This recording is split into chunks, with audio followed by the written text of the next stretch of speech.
Number 1. Stringbean. We begin our descent into the dark side of Nashville in the quiet wooded hills of Ridgetop, Tennessee. The date is November 10, 1973. This story is the moment the innocence of country music died.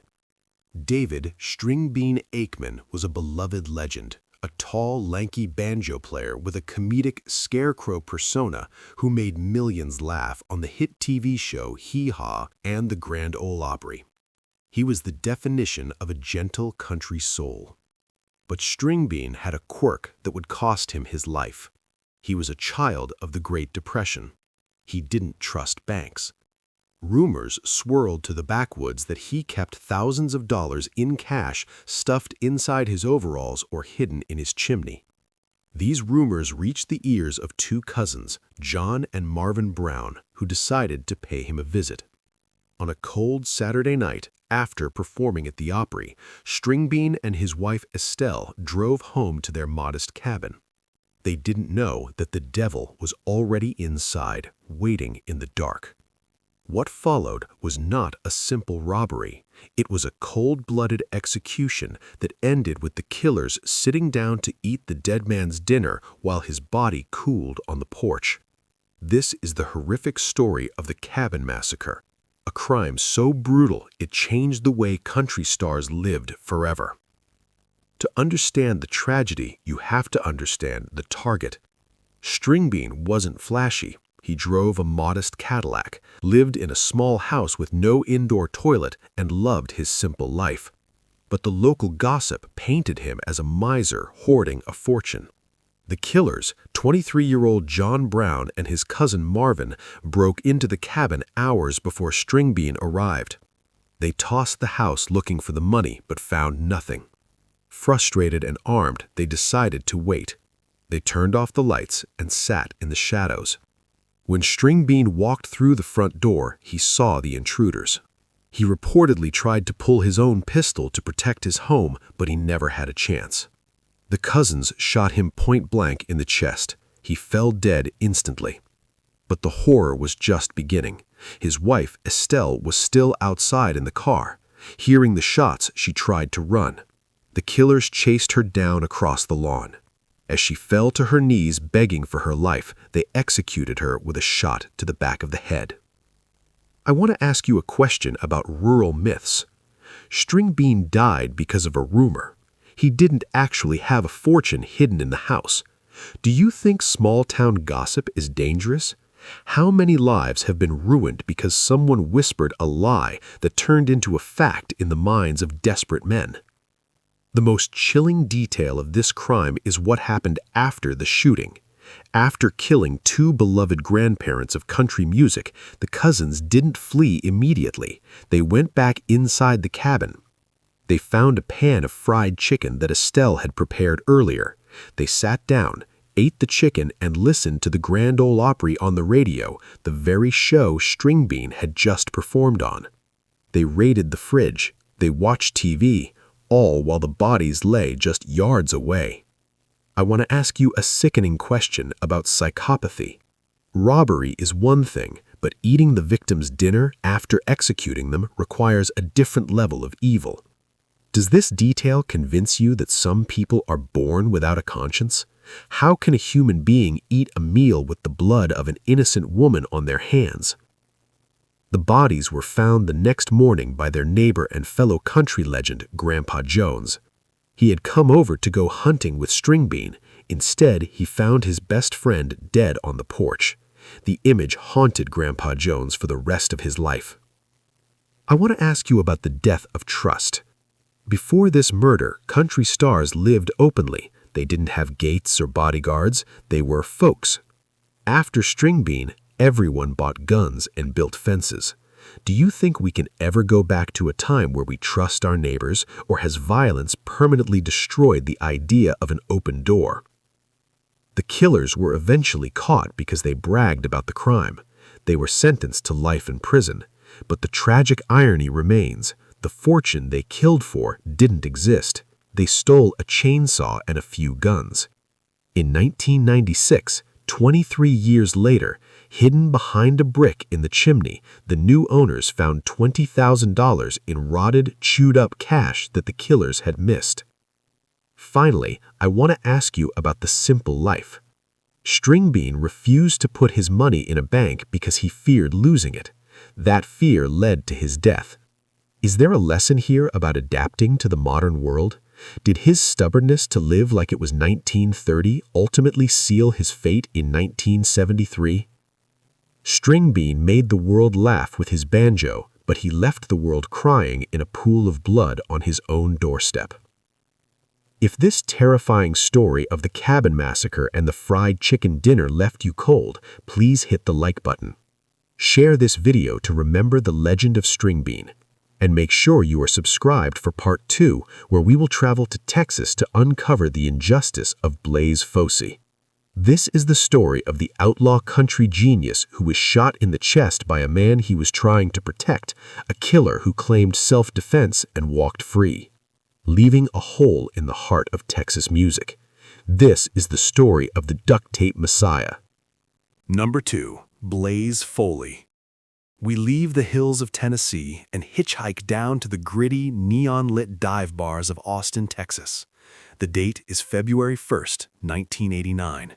This story is a tragedy of a good Samaritan who paid the ultimate price for interfering in a family feud.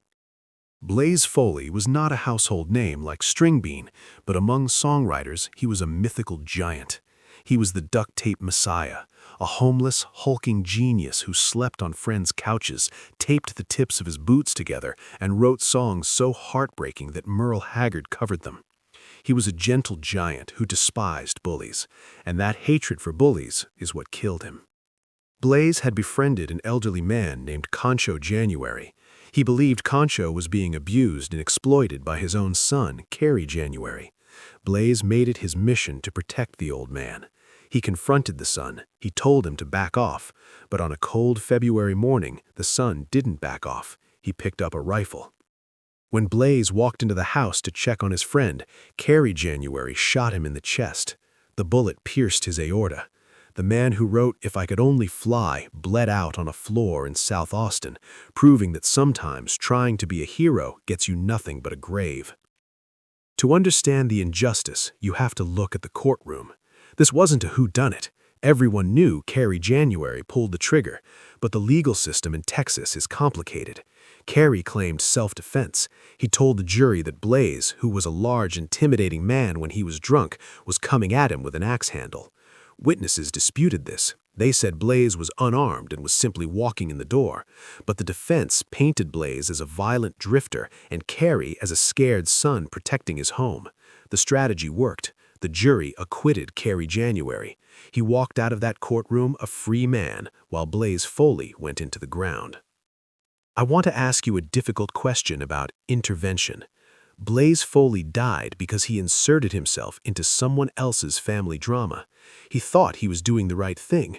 Do you think we have a moral duty to stop abuse when we see it, even if it puts us in danger? Or is the lesson here that you should never get between a father and a son, no matter how toxic the relationship is? The legend of Blaze Foley grew after the bullet hit him.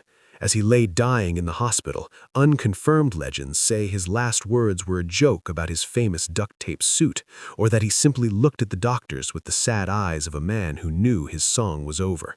His death robbed the world of a voice that was just beginning to be heard. His best friend, Townes Van Zandt, was destroyed by the loss, famously digging up Blaze's casket later just to retrieve a pawn ticket from his pocket, a true, bizarre story of grief. I want to ask you a furious question about the self-defense defense. In many states, claiming "I was afraid for my life" is a get-out-of-jail-free card, even if the victim was unarmed. Does this verdict make your blood boil? How can a man shoot a songwriter in the chest and face zero consequences? Is the law too easily manipulated by those who strike first? Blaze's killer, Cary January, lived a long life as a free man, though he reportedly faced legal trouble years later for other violent acts. It seemed to confirm what Blaze's friends always knew. He was a dangerous man, and Blaze was the only one brave enough to stand up to him. I want to ask you about the tortured artist. Blaze lived a hard life, sleeping under pool tables, drinking too much, burning bridges. Why do we romanticize this self-destructive path? Did he have to suffer to write a song like Clay Pigeons, or could he have been a genius without the pain? Blaze Foley is now an icon. A Hollywood movie was made about him, Blaze, directed by Ethan Hawke. His songs are sung by Willie Nelson, but the man himself is gone, erased by a .22 caliber bullet in a senseless rural vendetta. Finally, I want to ask you about legacy. Carrie January is forgotten, a footnote in a murder trial. Blaze Foley is immortalized in music. Is that the ultimate revenge? Does art outlive the violence that tries to silence it? Blaze Foley tried to fly, but he was grounded by lead. He is the patron saint of the Austin underdog. If this infuriating story of the songwriter and the unpunished murder left you wanting justice, please hit the like button. Share this video to ensure Blaze's song is heard, and make sure you are subscribed for part 3, where we will travel to the slick streets of Nashville's Music Row to uncover the assassination of Kevin Hughes. This is the story of a rising star who threatened to expose the corrupt chart-fixing mafia of the country music industry, only to be gunned down in the middle of the street. This is the murder on Music Row. Number 3. Kevin Hughes. We leave the dusty roads of Texas and walk onto the hallowed asphalt of 16th Avenue South in Nashville, the legendary Music Row. The date is March 9th, 1989. This story is straight out of a mafia movie, but it happened in the heart of the country music capital. Kevin Hughes was a handsome, talented rising star. He had the voice, the look, and the drive to be the next George Strait. But Kevin Hughes knew a secret that was rotting the industry from the inside out. He had discovered that the music charts were rigged. He found out that a powerful promoter named Chuck Colley was taking bribes to artificially inflate songs on the Cashbox charts. Kevin, being young and idealistic, made a fatal error. He threatened to talk. He told people he was going to blow the whistle on the payola scheme. That threat signed his death warrant. On a cool spring night, after leaving a recording session, Kevin and his friend, fellow singer Sammy Sadler, walked to their car. Out of the shadows stepped a man in black. He didn't ask for money. He raised a gun and opened fire. This is the chilling story of the hit on Music Row, a professional assassination ordered not by a drug lord, but by the music business itself. To understand the brutality, you have to look at the method. This wasn't a drunken brawl, it was a hit. The gunman, later identified as Richard D'Antonio, a former associate of the Gambino crime family who worked for Colley, struck with precision. He shot Sammy Sadler first, wounding him severely, perhaps to eliminate the witness. Then he turned the gun on Kevin Hughes. He chased him down into the middle of the street and executed him with 3 shots to the head and chest. Kevin collapsed on the pavement where tourists now walk to see the Country Music Hall of Fame. I want to ask you a cynical question about show business. We like to think of country music as wholesome and family-oriented. Does this story destroy that illusion for you? If a singer can be executed in the street for threatening a promoter's profits, is the music industry any different from organized crime? Is fame just a commodity worth killing for? The investigation went cold for over a decade. Sammy Sadler, the survivor, lived in absolute terror. He had seen the killer. He knew why it happened, but for years the police couldn't pin it on D'Antonio or Colley. The code of silence on Music Row was stronger than the law. People knew, but nobody talked. It wasn't until 2003, 14 years later, that Richard D'Antonio was finally convicted of first-degree murder. I want to ask you about the survivor. Sammy Sadler survived a bullet and the trauma of watching his friend die. He lost his career because he was tainted by the murder. How does a man rebuild his life when the industry he loves turned its back on him? Do you think the industry blacklisted him to keep the story quiet? The motive was pure greed. The chart-fixing scheme involved getting independent artists to pay thousands of dollars to ensure their songs charted. It was a scam. Kevin Hughes was going to ruin the scam. His integrity cost him his life. I want to ask you a furious question about whistleblowers. Kevin died because he refused to be corrupt. Do you think society protects whistleblowers enough? Or does this story teach a dark lesson that if you speak truth to power, you will be silenced? Would you have stayed quiet to save your own life? Richard D'Antonio died in prison in 2014. Chuck Colley died a free man before he could be brought to justice for the murder conspiracy. The charts were eventually cleaned up, but the bloodstain on 16th Avenue remains. Finally, I want to ask you about the lost songs.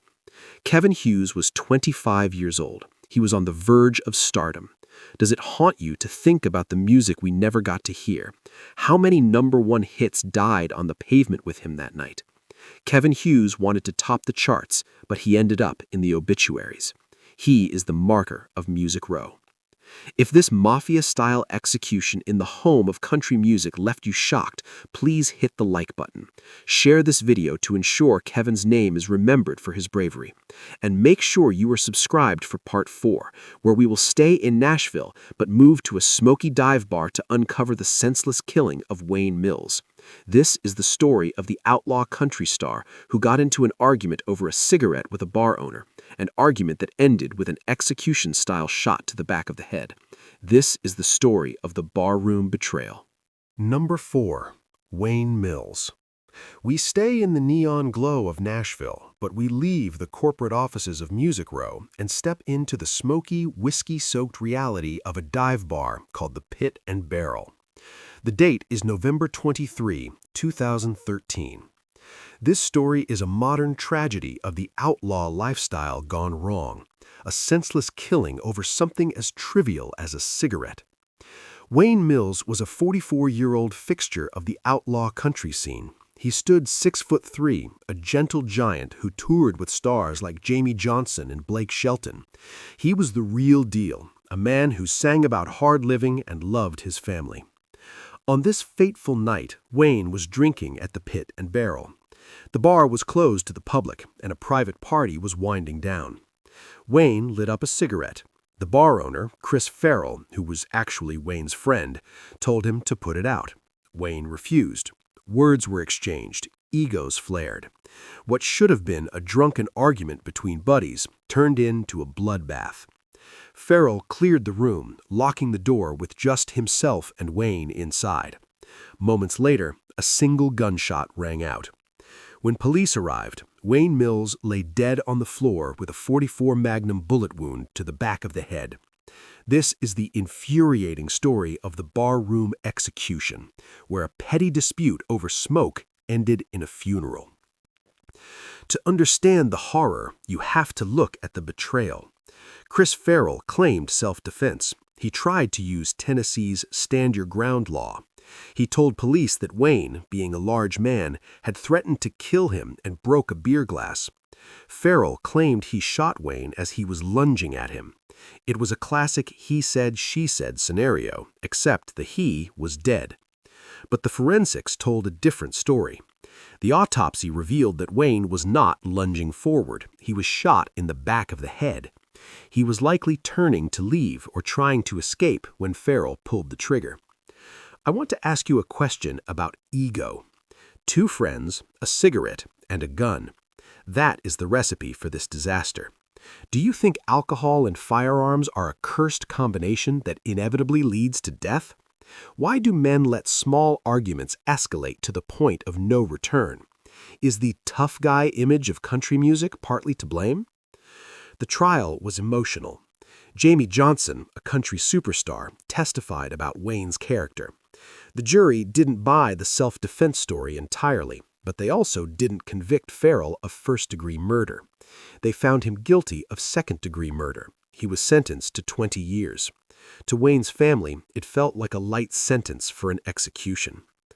I want to ask you a furious question about Stand Your Ground. These laws are meant to protect victims from attackers. Do you think they are being abused by people with trigger fingers looking for an excuse to kill? How can you claim self-defense when you shoot a man in the back of the head? Does the law need to change? Wayne Mills left behind a young son and a legacy of authentic honky-tonk music. He died in the very environment he sang about, a bar at 3 a.m. But unlike the songs, there was no glory in it, only waste. I want to ask you about the petty motive. People get killed for money, for love, for revenge. Wayne Mills got killed for a cigarette. Does the sheer stupidity of the motive make the loss harder to accept? How does a family explain to a child that their father died because he wouldn't stop smoking? Finally, I want to ask you about the empty stage. Wayne was a mentor to many young artists. Do you think the outlaw era of country music died with him? Can we still sing about bar fights and guns when we see the ugly, unromantic reality of what they actually do? Wayne Mills wouldn't put out his cigarette, so his friend put out his lights. He is the cautionary tale of the honky-tonk. If this senseless story of the barroom brawl turned execution left you shaking your head, please hit the like button. Share this video to keep Wayne's music playing. And make sure you are subscribed for Part 5, where we will travel back to California in the 1960s to uncover the most gruesome crime in country music history, the torture and murder of Ella Mae Cooley. This is the story of the wife of the king of Western swing, Spade Cooley, who was beaten to death by her famous husband in front of their daughter because he suspected she wanted a divorce. This is the story of the King's Rage. Number 5. Ella Mae Cooley. We leave the modern bars of Nashville and travel back to the golden sunshine of Willow Springs, California. The date is April 3, 1961. This story is widely considered the most gruesome and sadistic crime in the history of country music. It involves a man who was royalty, Donald Spade Cooley, the self-proclaimed king of Western swing. He was a massive star, a fiddle virtuoso who had his own TV show and rivaled Bob Wills in popularity. But behind the charming smile and the white cowboy hat lived a monster consumed by paranoid jealousy.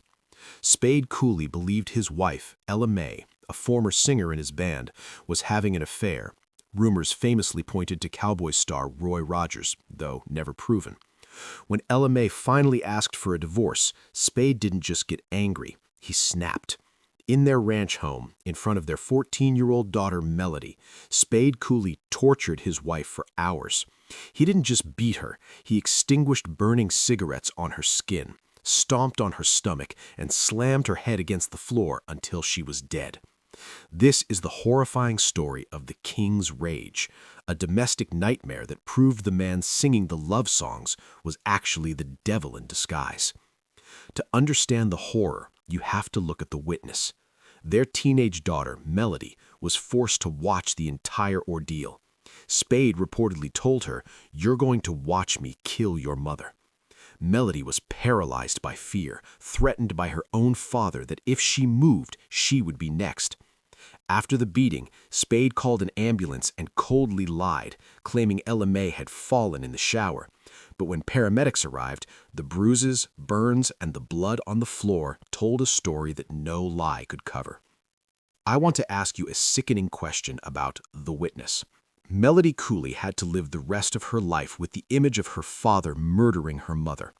Can a human mind ever recover from that level of childhood trauma? Do you think the justice system does enough to help the silent victims, the children left behind in the wreckage of domestic violence? The trial was a sensation. Spade Cooley tried to claim temporary insanity. He sat in the courtroom, a fallen idol, but the testimony of his daughter sealed his fate. The jury convicted him of first-degree murder. He was sentenced to life in prison. It was a shocking fall from grace. The man who once hosted the biggest party on TV was now a convicted wife killer. I want to ask you about the public mask. Spade Cooley was beloved by millions. He seemed like a wholesome family man. Does this story make you suspicious of the perfect families you see on social media or TV? How can a man be so charming to the world and so sadistic behind closed doors? Is it true that the brightest lights cast the darkest shadows? But the story has a final, twisted act of karma. In 1969, after serving 8 years, Spade was granted parole. He was scheduled to be released. The prison organized a benefit concert in Oakland where Spade was allowed to perform for the inmates as a farewell. He played his fiddle, smiled at the crowd, walked off stage to a standing ovation, and immediately dropped dead of a massive heart attack. He died a prisoner. He never tasted a single second of freedom. I want to ask you a question about divine justice. Spade Cooley was about to walk free after brutally murdering his wife. Then his heart stopped moments before his release. Do you believe that was a coincidence, or was that a higher power stepping in to ensure justice was served? Did the ghost of Ella Mae finally get her revenge?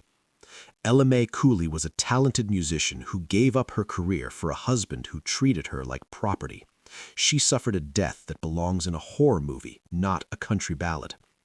Finally, I want to ask you about the warning signs.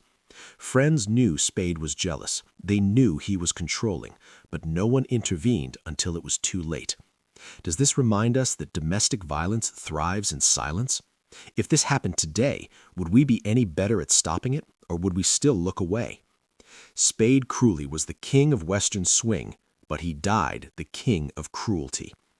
If this harrowing story of the tortured wife and the monster husband left you disturbed, please hit the like button. Share this video to honor Ella Mae, and make sure you are subscribed for part 6, where we will travel to the sun-baked streets of Los Angeles to uncover the mysterious death of Bobby Fuller. This is the story of the I Fought the Law singer who was found dead in his car, soaked in gasoline, in what police called a suicide, but everyone else calls a mob hit. This is the story of the gasoline mystery. Number 6. Bobby Fuller. We leave the domestic nightmare of the Cooley Ranch and cruise into the blinding, smoggy sunshine of Hollywood, California. The date is July 18, 1966. This story is the greatest unsolved mystery in the history of rockabilly and country music.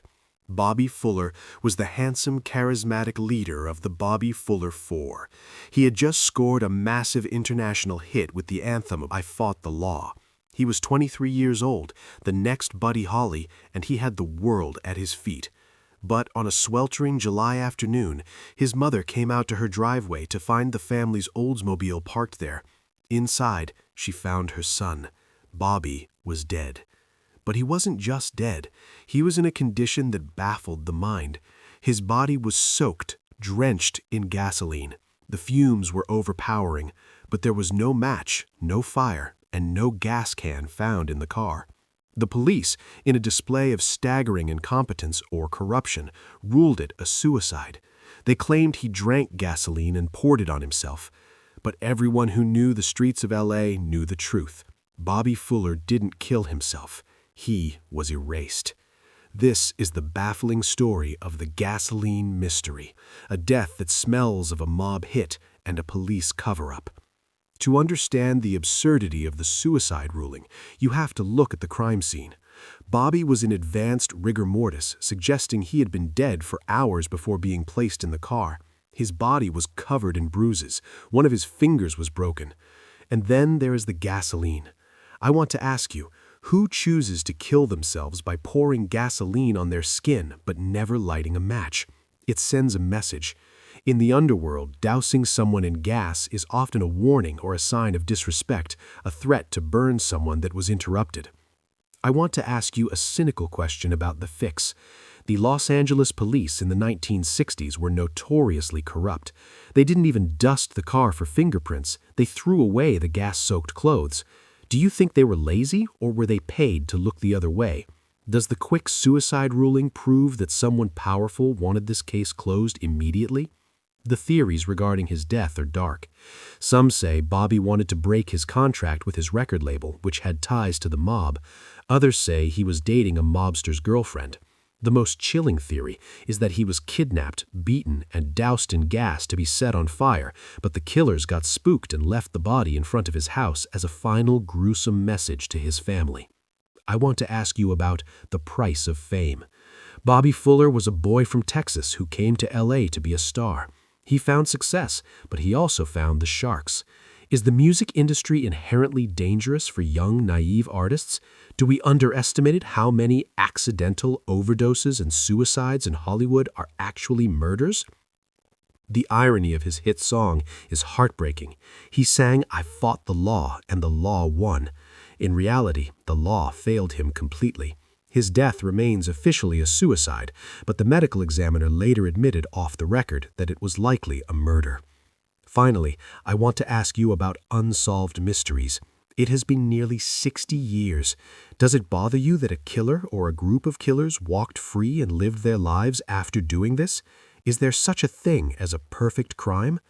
Bobby Fuller fought the law on the radio, but in the driveway of his Hollywood home, silence won. If this noir-style mystery of the gasoline and the botched investigation left you frustrated, please hit the like button. Share this video to keep the demand for truth alive, and make sure you are subscribed for Part 7, where we will travel deep into the Appalachian Mountains of Kentucky to uncover the tragic home invasion of Anna Dean Fraley. This is the story of the wife of a blind fiddle legend who was murdered in her remote cabin by robbers who thought the hills were too quiet for anyone to hear a scream. This is the mountain home invasion. Number 7. Anna Dean Fraley. We leave the sunny corruption of Hollywood and climb high into the misty, deep hollows of eastern Kentucky. The date is May 14, 1991. This story exposes the terrifying vulnerability of life in the Appalachian Mountains, where the nearest neighbor is miles away and the police are even farther. Anna Dean Fraley wasn't just a singer. She was the wife, manager, and the eyes of J.P. Fraley, one of the greatest old-time fiddlers in American history. J.P. was blind. They lived quiet, traditional life in a rustic cabin in Denton, preserving the mountain music of their ancestors. But that quiet was shattered when two men broke into their home, believing the rumor that the old couple kept cash hidden in the house. What followed was a nightmare of helplessness. J.P., unable to see, was beaten and forced to listen as the intruders terrorized and eventually murdered his beloved Anna Dean. This is the heartbreaking story of the mountain home invasion, a crime that struck at the very heart of Appalachian culture. To understand the cruelty, you have to imagine the scene from J.P.'s perspective. He was a master musician, but physically he was an elderly blind man. When the robbers burst in, they demanded money. They attacked J.P., leaving him bruised and disoriented. But Anna Dean fought back. She tried to protect her husband and their home. The robbers, realizing she wouldn't submit, brutally stabbed and beat her to death. I want to ask you a chilling question about helplessness. Close your eyes for a second. Imagine hearing the person you love most in the world screaming for help, and you cannot see where they are, who is hurting them, or how to stop it. Is there a torture worse than that? J.P. Fraley had to live with those sounds in his head for the rest of his life. The killers, petty criminals named Ricky McCarty and vile accomplices, stole a few guns and some change, hardly a fortune. They killed a matriarch of mountain music for practically nothing. They were eventually caught and sentenced, but the damage was irreparable. The sanctuary of the mountains was violated. I want to ask you about rural isolation. We often romanticize living off the grid in a cabin in the woods. Does this story expose the dark side of that isolation? When you are 40 minutes away from the sheriff, you are completely on your own. Does the silence of the mountains terrify you as much as it comforts you? J.P. Fraley continued to play the fiddle after her death. He played with a sadness that was palpable. The wild rose of the mountain, as Anna Dean was known, was gone. I want to ask you a furious question about preying on the elderly. This crime, like Stringbeans, targeted old people who were seen as easy targets. Does society fail to protect its elders? Why do we let the guardians of our history live in fear? Finally, I want to ask you about the music. J.P. said he kept playing because Anna Dean would have wanted him to. Is music a form of survival? How did he find the strength to pick up that bow again after what he heard in that cabin? Anna Dean Fraley was the voice of the mountains, but she was silenced by the greed of flatlanders. If this tragic story of the blind fiddler and the mountain murder left you mourning the loss, please hit the like button. Share this video to honor the Fraley legacy. And make sure you are subscribed for Part 8, where we will travel to Texas in 2019 to uncover the shockingly preventable death of Justin Carter. This is the story of a rising country star who was shooting a music video using a gun as a prop and made one fatal mistake that cost him his life in the blink of an eye.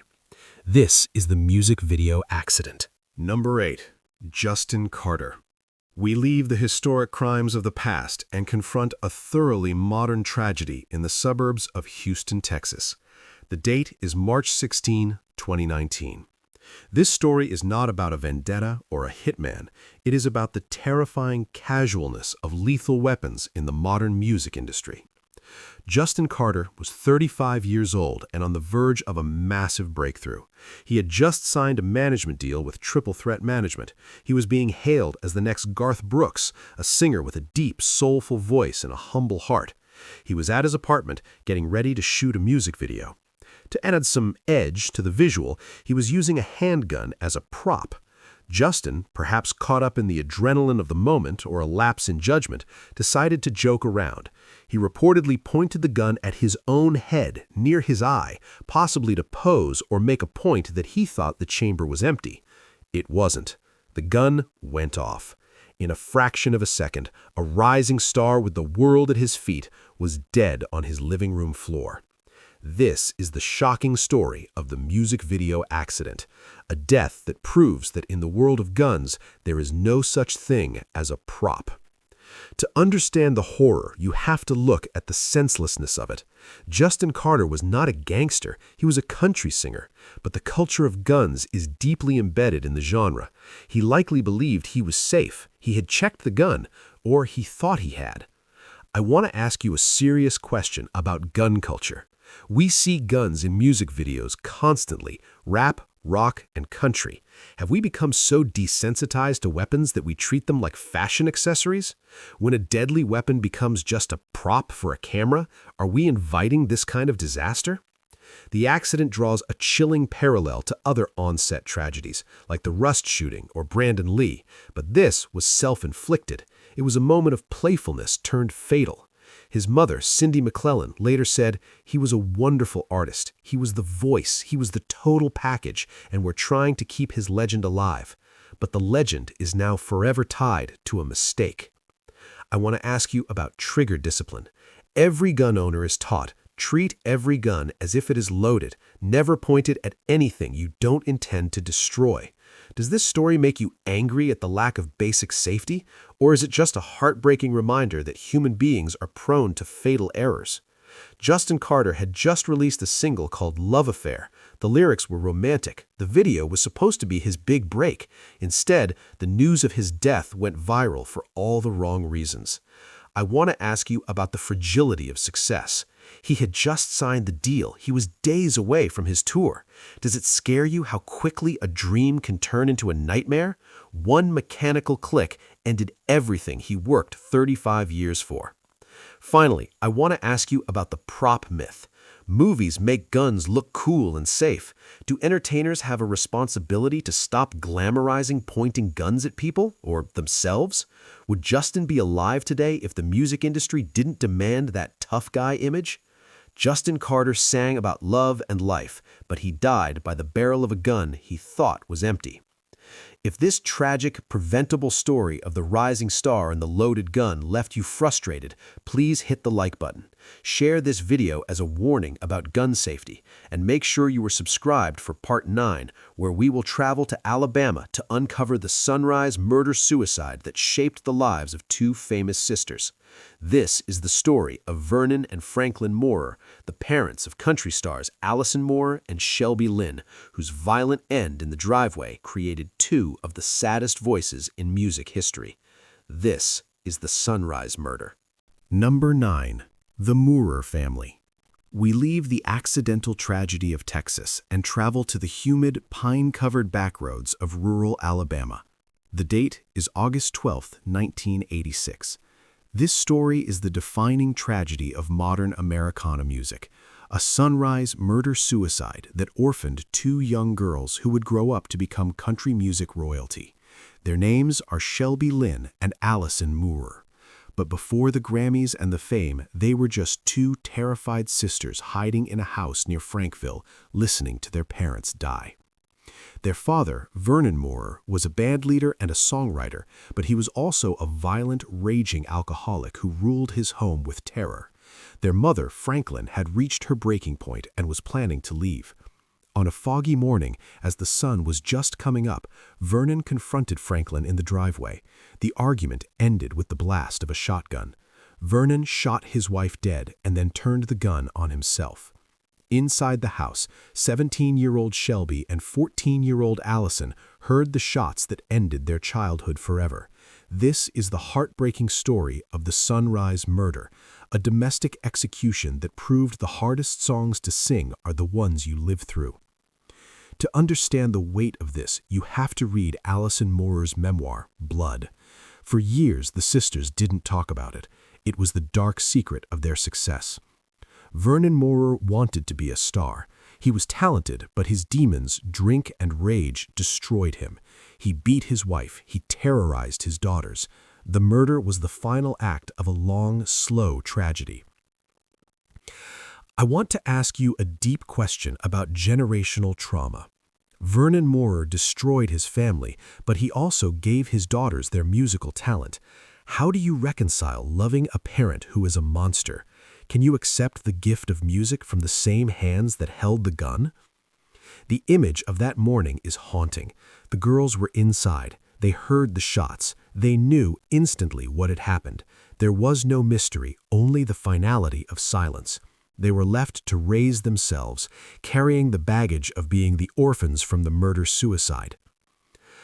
I want to ask you about art from pain. Both sisters became incredible artists. Shelby Lynne won a Grammy. Allison Moorer was nominated for an Oscar. Their music is drenched in sorrow. Do you think great art requires great suffering? Would they have been such powerful songwriters if they had grown up in a happy, safe home? Or is that a cruel price to pay for talent? I want to ask you a furious question about domestic violence in rural areas. In the 80s, in the Deep South, what happened in a man's house was his business. Police rarely intervened until it was too late. Does this story make you angry at the culture of silence that protects abusers? How many neighbors knew Vernon was dangerous but looked away because he's just a drunk? The Moorer sisters survived. They turned their father's violence into beautiful, haunting melodies. They broke the cycle. They didn't become violent, they became voices for the broken. Finally, I want to ask you about forgiveness. Allison Moorer wrote that she eventually had to forgive her father, not for him, but for herself.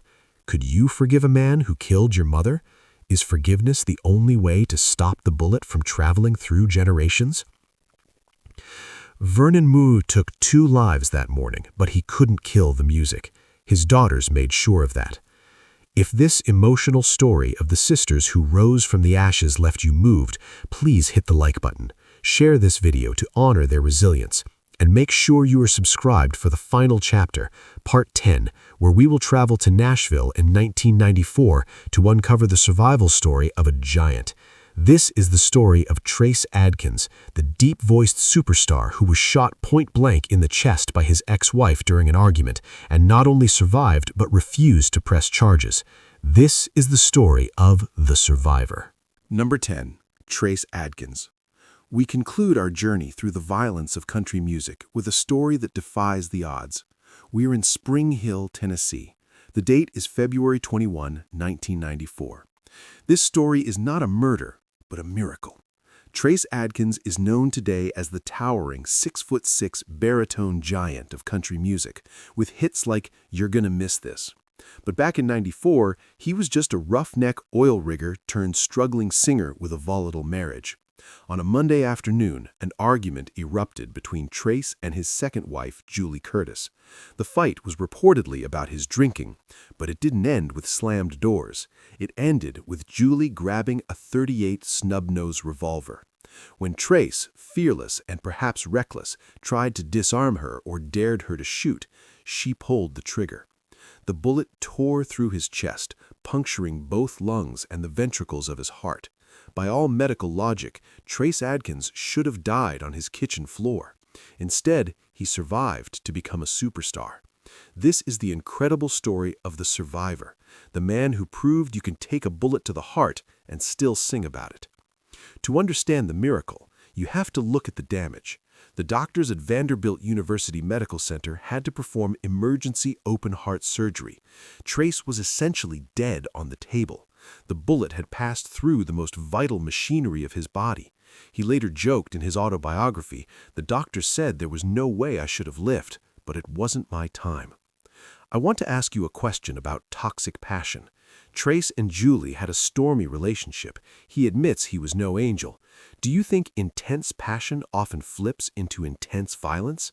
Where is the line between "can't live without you" and "I'm going to kill you"? The aftermath of the shooting is the most country part of the story. Trace Adkins refused to press charges against his wife. He admitted to the police that he had been aggravating her and trying to intimidate her. He took the blame in a way. The police ruled it an accident/self-defense scenario because of his size and the nature of the argument.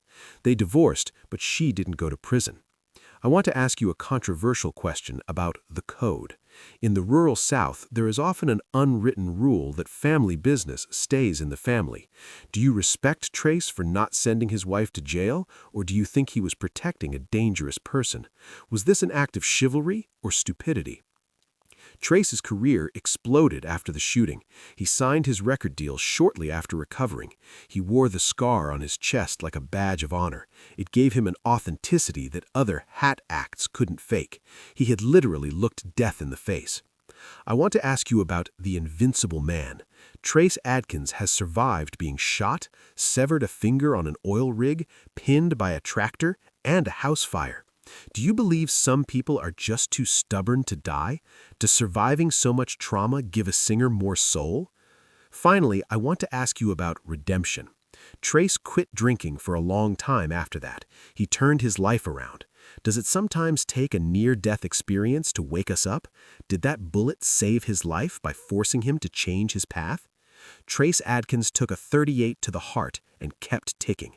He is the living embodiment of the phrase, "What doesn't kill you makes you stronger." This concludes our investigation into 10 shocking country singers murdered in rural vendettas. We have traveled from the cabin of Stringbean to the streets of Music Row, from the mountains of Kentucky to the bars of Nashville.